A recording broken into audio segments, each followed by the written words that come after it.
How you doing, guys? This is Eric from Wasteland.com. This video is a collaboration with Morgan from Rogue Preparedness, and she came up with an idea for us to do sort of a mini challenge video where we try to start a fire with a ferro rod, like this one, with one hand to simulate, I don't know, if your hand has been blown off by a mortar or something like that, mangled by a grizzly bear, burned in a smelting accident, whatever. And so we're going to, she said, try to do it in under 3 minutes.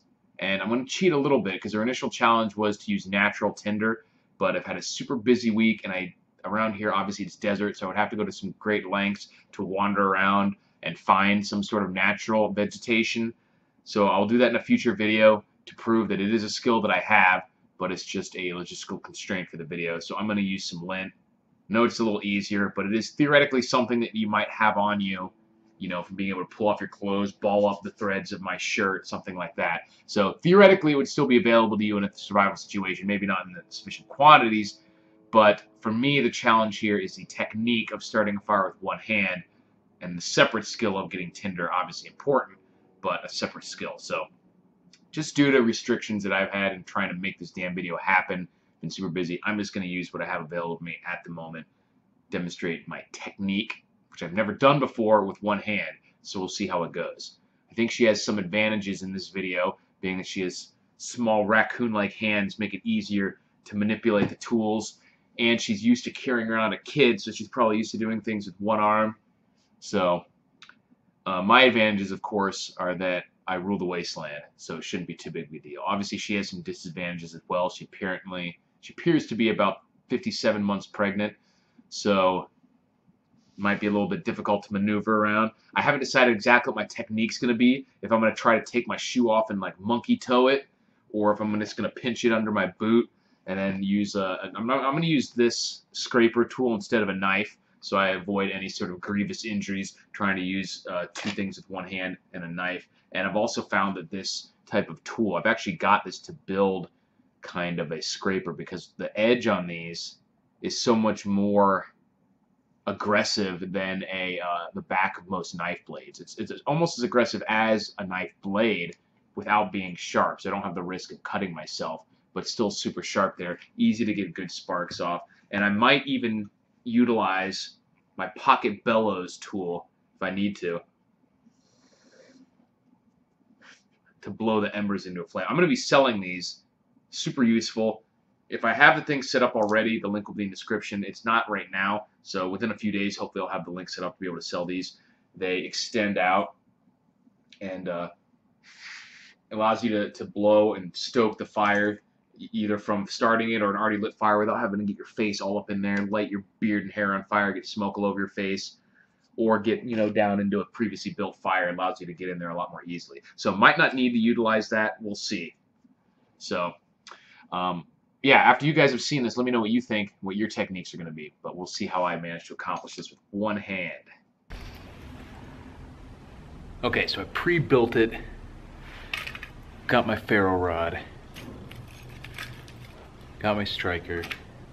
Got my tinder. And in case I need it, I've got my bellows. So let's see how we're going to do this. One-handed. This should be fun.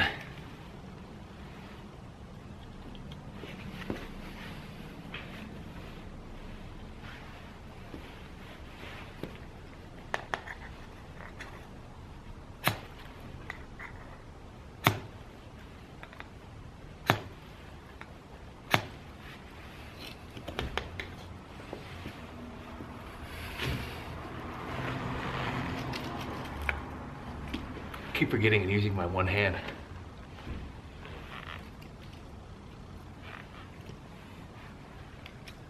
Don't think I need that right away.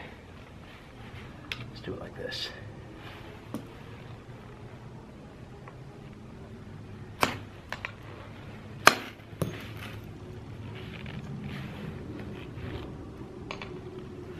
Get a lot more distance.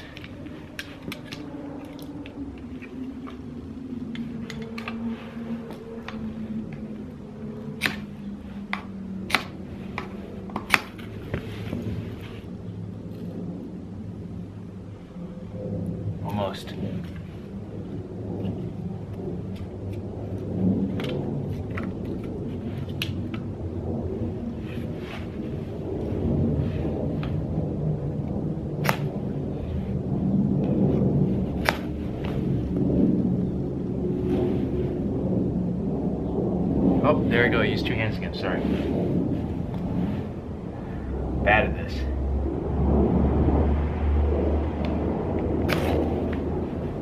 You can see how these make good sparks though.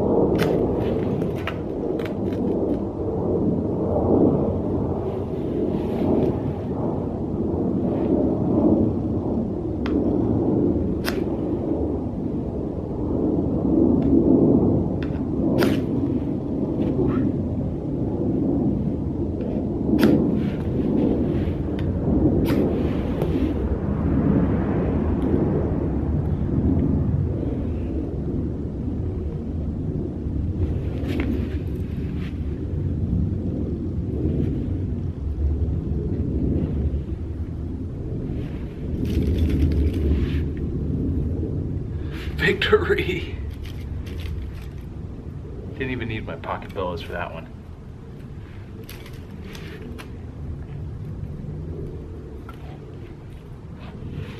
So as you can see, having the non-natural tinder probably made a huge difference, but it's not that hard to find. I'll consider that fire started. It's not that hard to find legitimate tinder in most places. Out here in the desert, it's a little bit more difficult. Certainly doable, and I'll show that in a current video, or in a future video.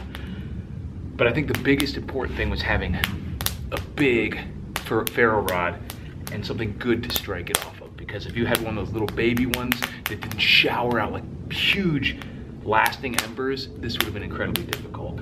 And obviously, like with any fire, incredibly dry kindling is the biggest, other than the tinder obviously, is the most important step.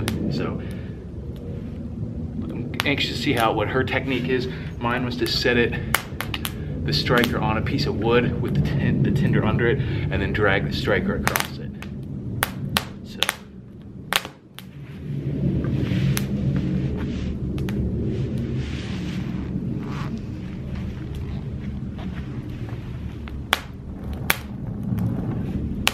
So you don't have to get your face all up in the fire.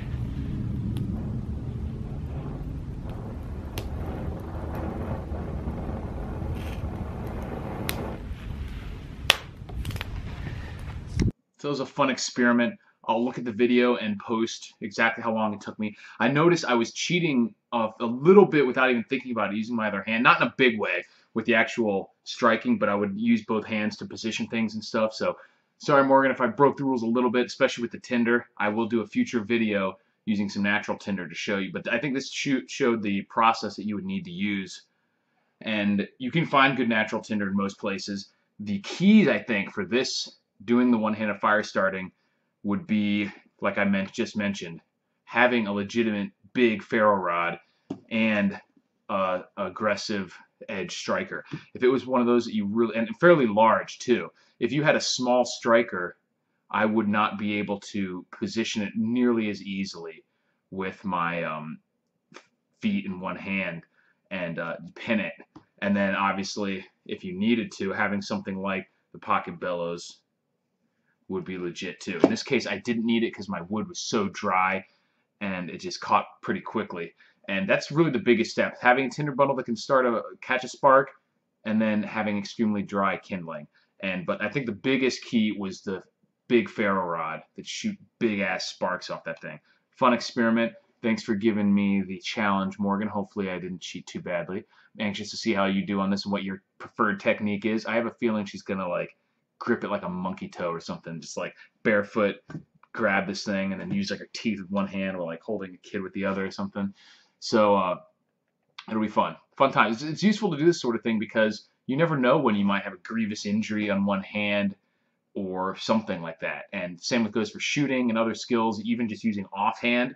We do so many things with our right hand, or left hand if you're left-handed, but with your preferred hand, that even if you don't have a complete loss with the other hand, just simply doing it offhanded is so much less precise and so much less of a practiced maneuver that it's good to do things like this, take you out of your comfort zone. And I'll do another one in the future showing what kind of natural tinders there are around here, because there's not a whole hell of a lot, especially in the suburban area that I'm in. I'll have to go out into the canyon and show the actual plants and stuff that are available, see what the best tinders are for that. But lint, I think, is something that you would at least have to some extent always. I always could cut a piece of my shirt off, pull the fibers out, and use that like a ball of lint, maybe add in a little hair, which if you saw that tinder, you saw half dog hair anyway, that lint from our house. So that was fun. Let me know what you guys think, what your preferred method would be to start a fire with one hand with a ferro rod, and if you've done it before. Thanks for watching, guys, and I'll talk to you later. Check out Morgan's channel. Link will be in the description, and I'll talk to you guys later.